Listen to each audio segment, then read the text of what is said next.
everybody. Today was one of those days.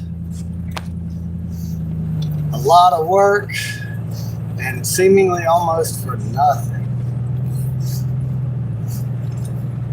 I don't think Shane Thornton told anybody that they had to be wood grain doors. And if he did, the boss didn't remember that they were wood grain doors because he didn't order wood grain doors. He ordered white doors. And everything was like matching up in the paperwork. Everything's looking good to go install 10 by 8 white garage doors. And we get to the job site and we put them up. We almost completely complete this done. And then the Mexican worker walks up and he's like, I think it's supposed to be brown.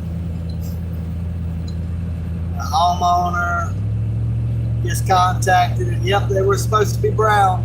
Nobody told the people who installed the doors that they were supposed to be brown.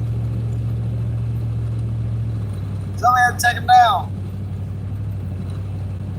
So today, for the company, the crew made no money really. We cost labor. We got tired. We almost built 2 doors and unbuilt them all the way. We didn't even leave the rails. You would think we could leave the rails, come back and put up brown doors. Boss was like, no, take it all down. So we took it all down. Now we're going home. And I know it's just a different kind of feeling. If I would have done the same work and put up 2 garage doors, you get kind of a feeling of accomplishment at the end of the day. Maybe you're tired, but you built something, you accomplished something, but not today. Today we worked hard, but not smart. It's not really on us.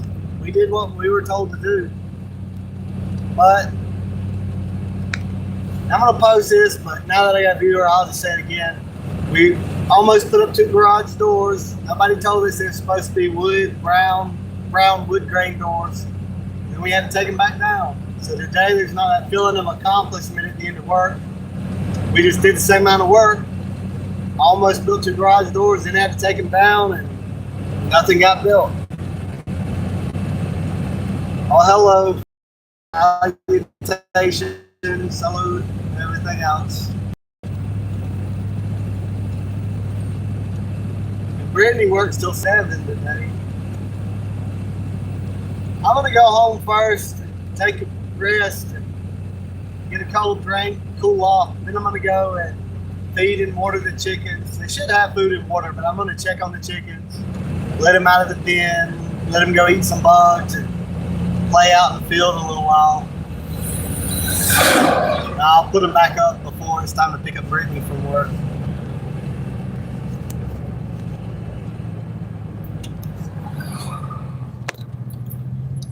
I need to get some new brake pads, really. He didn't stop it. Well, I guess he had a yield sign on that one. I just kind of hate that. It doesn't really matter. I get paid either way, but I hate that the doors didn't go up today.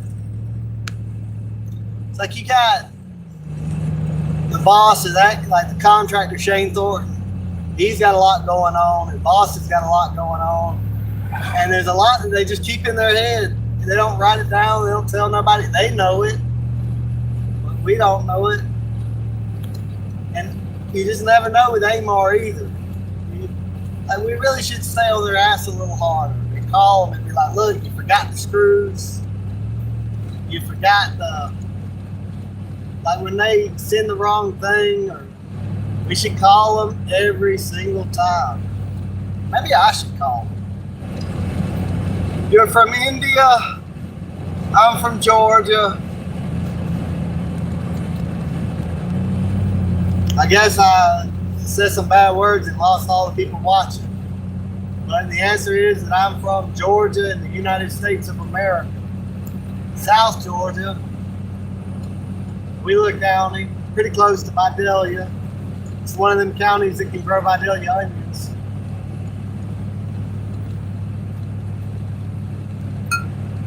I'm probably going to flip that camera around.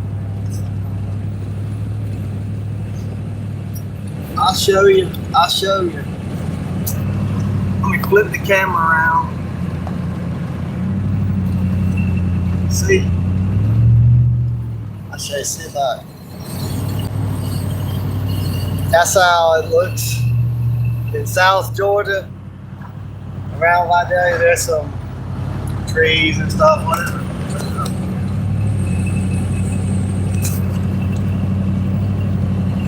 See, it's just the plains, Georgia. Not up there in the foothills or the mountains, just a lot of wide open spaces. A lot of agricultural land, logging and farming. Mostly logging and farming. Retouch on, seeing something. That Hurricane Helene destroyed a lot of timber. Twisted a lot of it up, made it unusable.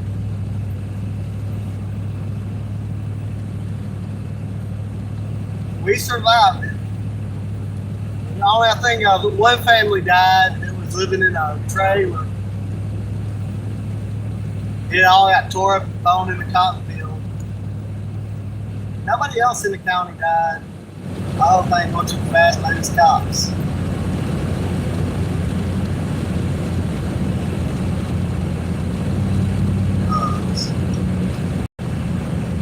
I can't see how fast I'm going for the phone sitting up there.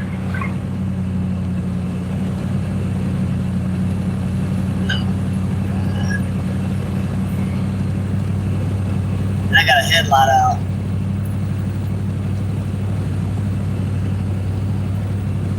Here's the fire tower.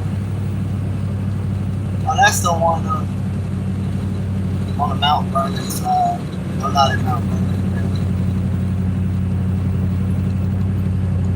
Mostly, it's cotton, soybeans, and peanuts, and pine trees.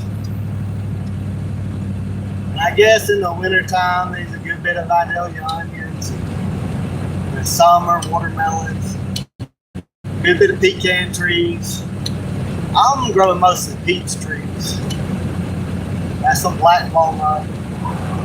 I want to plant just about every kind of nut tree and fruit tree that'll grow here. Plant more citrus. Some people predict it's going to get hotter, others say it's going to get colder. So I'll just go in both directions and plant orange trees and plant apple trees. See what happens.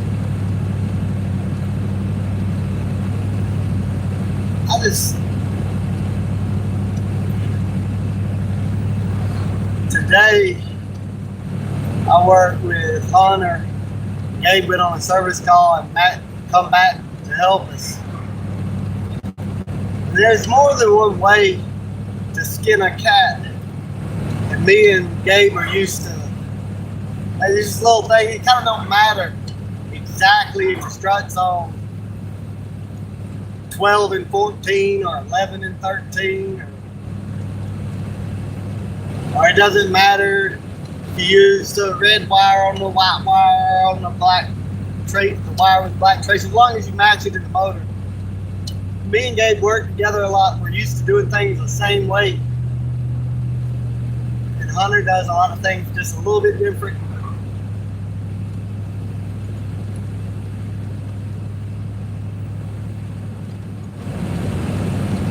I'm glad he never pulled out and followed me. There's some other black car that's been following me. I'm gonna move and see how fast I'm going 60 miles an hour. I could probably slow down 5 miles an hour. I need to get me something that I can mount this phone to, where it won't fall down when I take a sharp turn, instead of just balancing it on the steering wheel column. I think that's what I don't even know. That's what it's called. And I can stick it out here and I can see how fast I'm going. Still be hands free. I don't have no hate in the comments now.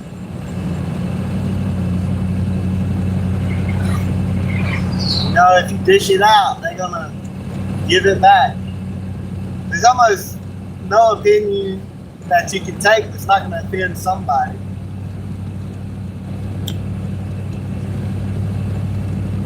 You almost can't say anything if you're just gonna like commit but not be offensive.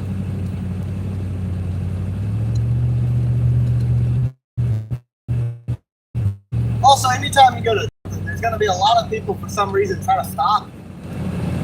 You got to do something and someone that'll tell you 100 reasons it won't work. Why do people do that? And why do people who don't do anything have the absolute most criticism? Because criticism is good, though. Really, if you can handle it, you can get a lot of good feedback. Sometimes people are only trying to talk you out of conflict. They don't want to accomplish nothing, but they don't want you to either. Some people are just so afraid. I couldn't imagine going through life so afraid.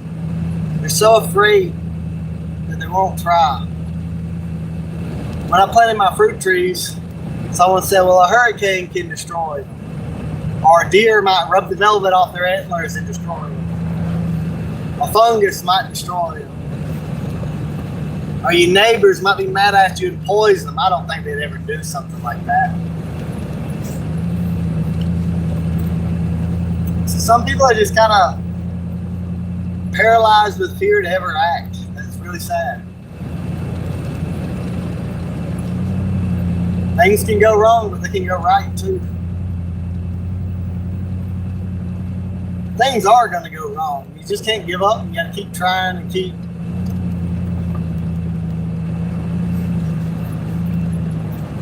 My granddaddy, he didn't plant very many fruit trees. He planted a peach tree and a plum tree, a pear tree, and a pecan tree. And that's all the only, and he planted some grapevines. But by the time he was an old man, his children and grandchildren ate a ton of fruit off of those trees, just those few trees. So if I can keep the trees I got, I just really love to see when I become an old man how much food it's making for the world. And I've made some mistakes in life. I've done good and bad. I've tried to do mostly good. A lot of people will say that I have done mostly good. But I've done enough to have friends and enemies. I haven't just done nothing. There are people who I'm an enemy. I got some villains in my story, and I'm a villain in a few people's story. But for the most part, I'm the good guy.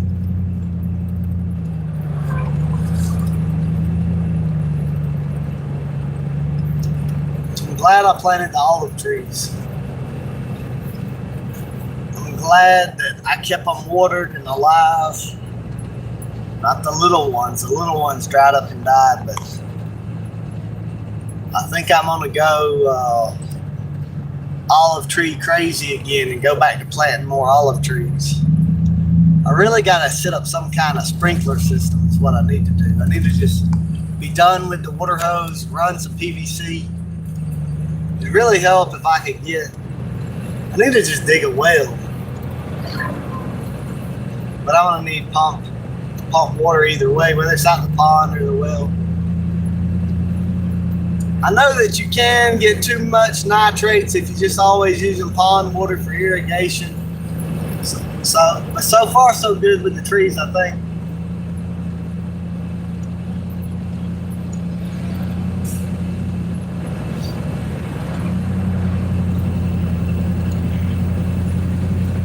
Thinking about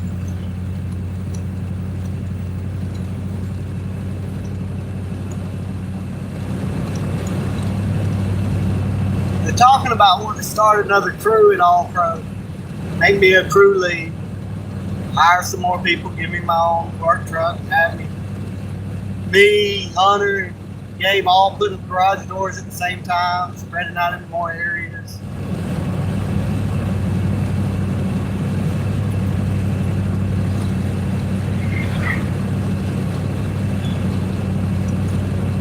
I want to develop my land more. Wish I had the financial freedom to really do it. I'll get there one day. I mean, maybe gray and old, but I'll get there one day.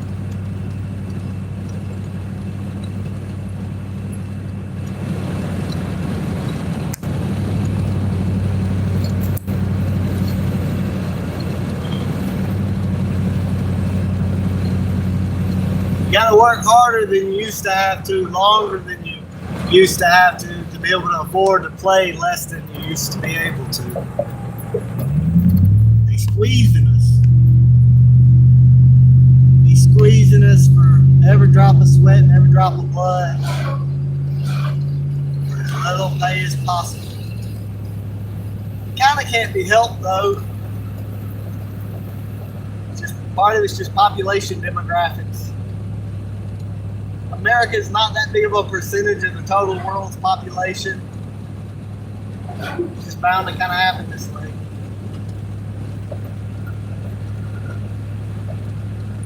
You know, there's a lot of... I really kind of worry for the future, technological wise. I really do think that we're going to lose a lot of our technologies and go backwards for a while. They had thought that with the aging Chinese workforce, that deficit would be made up by Nigeria. They believed that the Nigerian population would continue to explode and that would be the world's next source of cheap labor. But no one predicted the Ukraine-Russian war. And then that hurt the fertilizer supply to Africa. So then you wound up with a crisis where they thought that Nigeria would be the next China, and now they might starve. Now they may, they just cannot support the population growth that was planned. And it's pretty much, with the exception of Israel, almost every developed nation, I think every developed nation, has below replacement birth rates now. It's not just Europe, it's Northeast Asia as well. And it's any country with an average IQ over 100. It's almost like idiocracy, but not taking place in a nation, but worldwide all at the same time. There's a bunch of different contributing factors that's compounded on the problem. The social welfare state is a lot of it, actually. It's allowed for a trend toward mediocrity. But I think it's almost like a planned demolition. I mean, it really is. I don't understand why Congress has never had the balls to just audit the Federal Reserve, take control of the money supply. Is it really where no one in government can do anything? You would think that some kind of bipartisan, especially after the assassination of Kennedy, but nobody does anything. I think everybody hopes. People don't really like change. And everybody just would rather kind of hope that it'll be all right and just keep things the way they are. Something's got to give. And it's really irresponsible for a government to give control of the money supply to people that are not even from the country, and then not even give them any accountability. The president picking from their list of people who will head the Federal Reserve, that's no kind of real accountability. I'm not going to go off on a long rant about the Federal Reserve, but this inflation is kind of by design. Now, part of it is, Americans are sort of drunk on credit. They like to be able to take out loans. That's a big problem. It's just about can't do nothing about it, really. Like, people don't want to loan if they're not going to get paid to give a loan because they got to save up capital. They got to do without it. So they put interest on loans, and then you get out of debt higher than the money supply. There's a reason. Our ancestors were not retarded. There's a reason they kept banning usury. They didn't just keep banning it because they didn't understand the value of $1 today versus $1 tomorrow. They just seen the cycle of it destroying the economies of entire nations over and over and over again. Eventually, you have to do some kind of debt cancellation, which is never fair, and the debt's never canceled in an equitable way. You just raise the debt ceiling, raise the debt ceiling.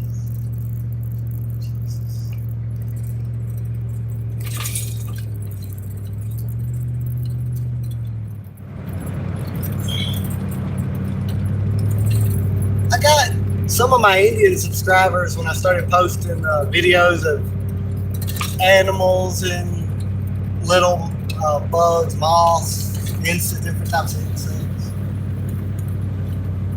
I seem to pick up a lot of subscribers from overseas when I was doing my talking about conspiracies and stuff.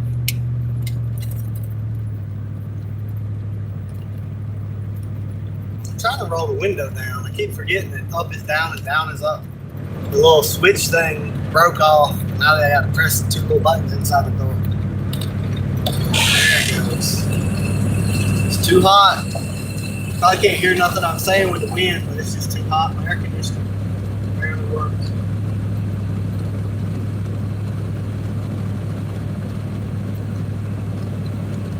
Got my tool to adjust the chainsaw. I saw someone grafting fruit trees with it. It's a pretty good idea, I guess.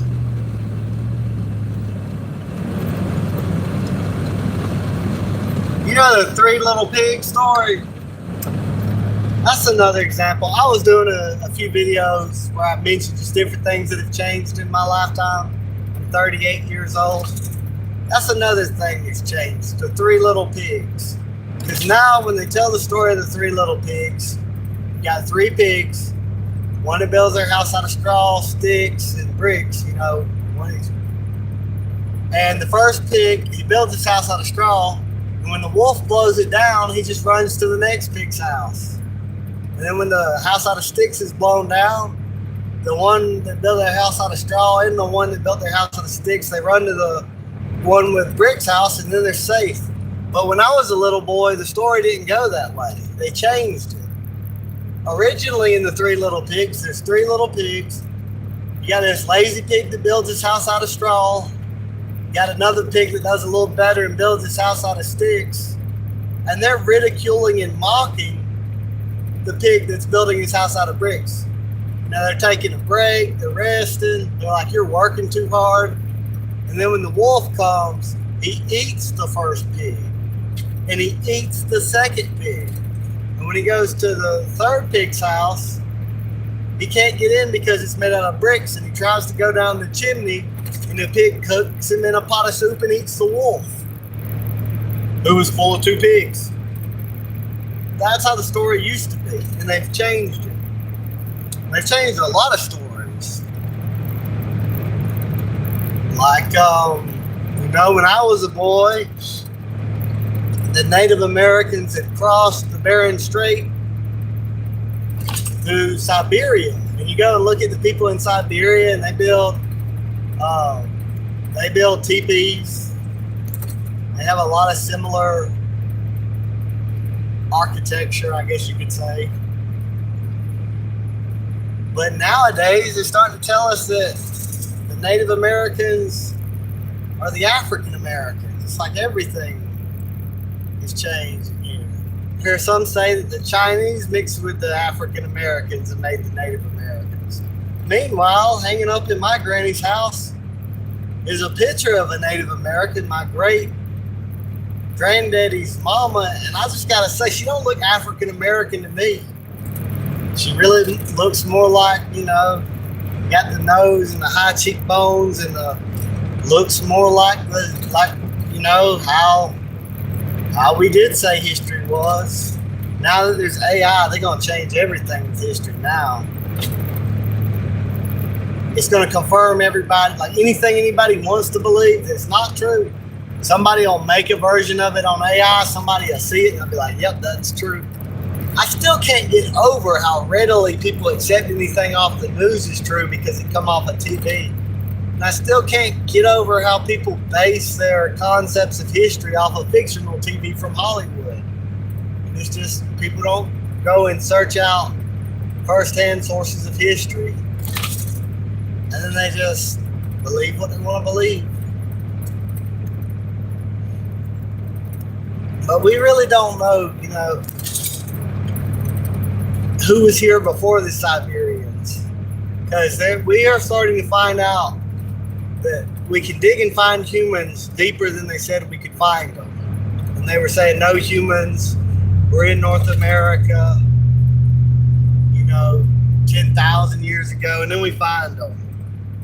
We find them further back than that. And it seems like the Native Americans wiped out whoever was here before them. And the same thing happened to them later on. Not completely, but almost. I got a bipolar air conditioner. It works when it wants to. I might need more Freon.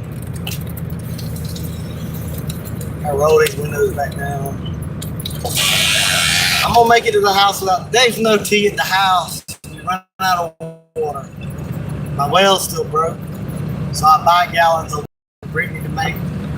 Is there a Sprite? I don't think I got nothing to drink now. There's milk. I know there's a gallon of milk, so I ain't gotta stop. I ain't going to stop. I ain't stopping in town. I'll drink the milk when I get home.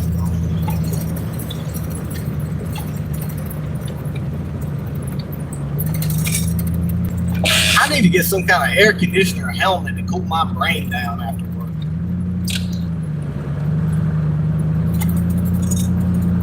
Or I can fix the air conditioner. I gotta find me some kind of not a second job, I guess a second job. I wish that you just got raises based on inflation. Because here you're doing the same amount of work, but it doesn't buy what it used to buy. So it's kind of like you're constantly getting pay cuts, even if you get paid the same amount.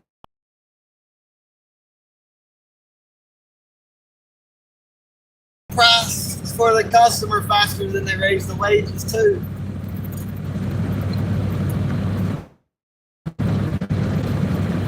The customer will be paying more way before the worker gets paid anymore.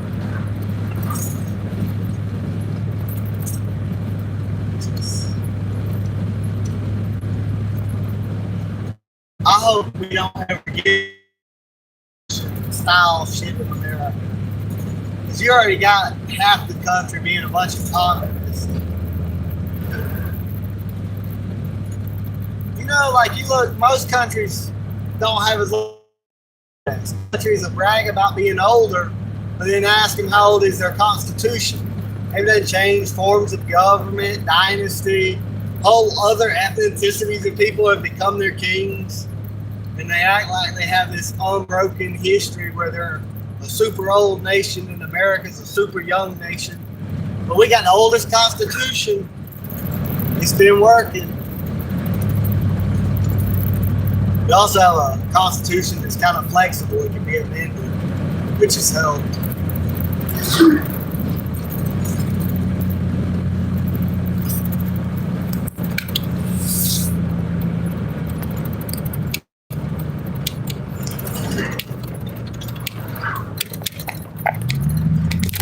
I'm kind of paying the pipe because when they were young and started out in debt. That was a mistake. They started out borrowing money to fight for their independence. Got involved. Oh, Mason was asked, okay, so we stopped at a gas station to get something to eat or to get something to drink. I didn't get nothing to eat. I bought me a liquid IV, a Gatorade, and a milk. And I had a coffee made. Brittany made me a coffee, right? When we coming out of this gas station, and a Mason is selling these tickets for $10 with a chance to win. I don't know if it was $30,000, $3,000. And I'm not going to gamble that away anyway, because, and then he says it's for the Masons. Hell no, I ain't going to give you no money. They don't think their Jew overlords have enough money already? Hell no. And this man was the size of an elephant. And so was another Mason that recently died. Greedy bastards. It's so damn greedy. But heck no, I ain't going to give the Masons no money at all. Fuck them. And they, you know how greedy they are. If they're going to give out $3,000, they're going to be sold a trillion tickets for $10 before they do that raffle. I hate this. I don't hate. Well, I kind of do a little bit. Some of them are monsters. They going to go over there and rape a child and swear all kind of demonic shit on an altar, and then they're going to go give some money to some burn victims and act like they're good people. Sell the country out to the Jews every chance they get. Also, they can get like a job promotion, or also they can make a little money. And I know the founding forefathers, I know George Washington was a Mason. I know that Masons started off in the beginning of this country. But they've been a piece of shit organization from the time they started, and a group of evil, greedy men that constantly, like, they don't have no integrity at all. They constantly sin against their conscience and break the doctrines of Christ to even be a Mason as time goes on. They sell their soul for money and fame. I got no respect for none of them. My granddaddy said, hell no, he wasn't joining them.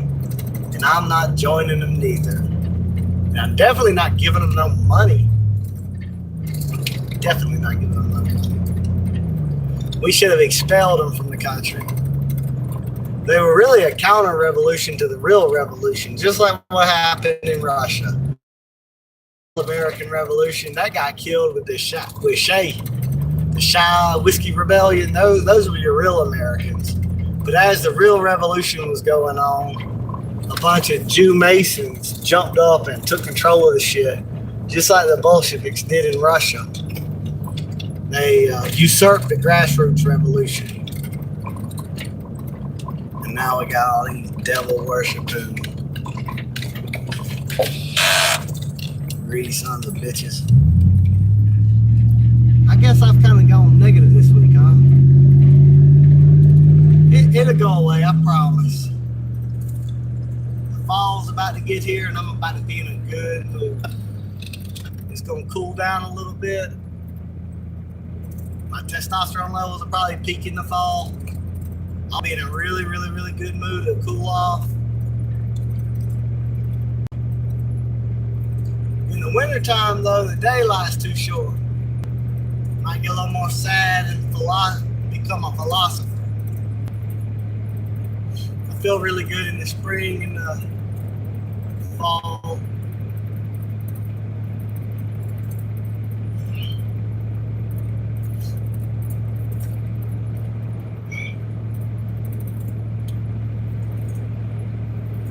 It's always been that way, though. You know, like people like Leonardo da Vinci with all his inventions and things like that. He was into the occult. Tesla was too. Like, I know a lot of times we say that all these other people were the occultists and Tesla was a good guy. Tesla probably was a good guy. He probably did want to help humanity. But he's trying to communicate with the other side too. He's an occultist too. This isn't ether he's always talking about.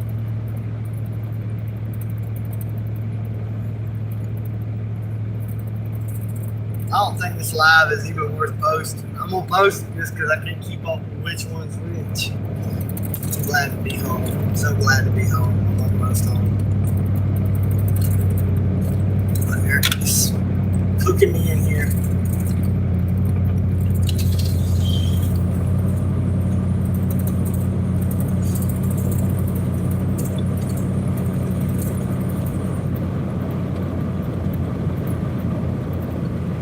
They got some scammers.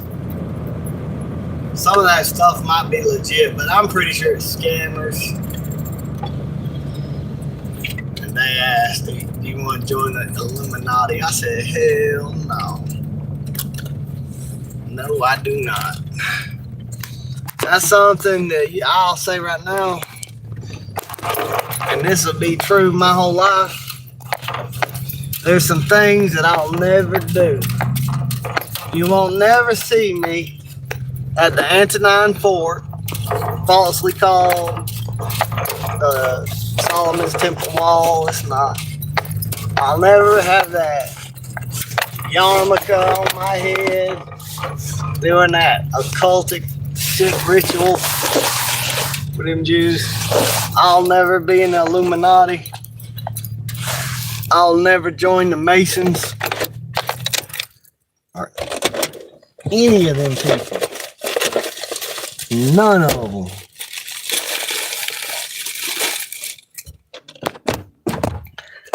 I think the best thing that we could do is really the job a lot of people don't want. The best thing we could do is to really cultivate and farm and have livestock pretty close to where we live. Everybody mind their own business for the most part. Help one another out within reason. And just peacefully trade with one another. Hey, Duke. Hey, Dolly. But any kind of club where you gotta go and have all these secrets where you're swearing they'll kill you if you tell the secrets, ain't nobody ought to have no secret like that. You ought to be living a clean life enough that you ain't got no kind of secret that will require you to swear an oath by God that your lungs be ripped out your chest or your throat cut or any of that abominable stuff the Masons do to have an easy job. It's just, I'm going to say it again because now someone's watching. You should live a life clean enough that you don't feel the need to have any type of secret that would require you to swear that you be killed or something if you tell the secret. So the fact that the Masons are always swearing all these oaths not to reveal secrets and all this stuff, that ought to be enough. That's an early red flag that they're an evil bunch. Don't give your money to them fools. Don't give your money to them useful idiots. And if you want to donate to charity, donate to a charity. Don't give your money to them Masons. I ain't.